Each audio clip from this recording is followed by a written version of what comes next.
Good morning mga ka-stainless bee keepers. Mayroon po akong ipapakita sa inyo na naimbento kong lagayan ng beehive ng para sa stainless bee. Ito po, maganda ang niya, disenyo, kay saka madali lang po. Ito madali lang pag-harvest. Ayan, tingnan nyo. Mayroon po itong takip.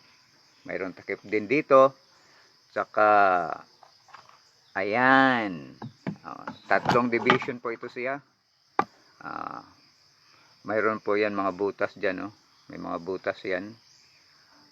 Pwede sila dito mag-store ng kanilang colony, ng kanilang honey, saka propolis or kanang bee bread.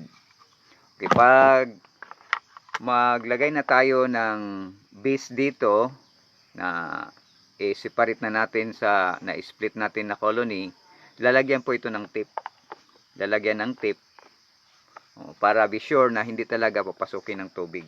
Kasi ibibitin natin ito sa labas. Okay. Ganyan po.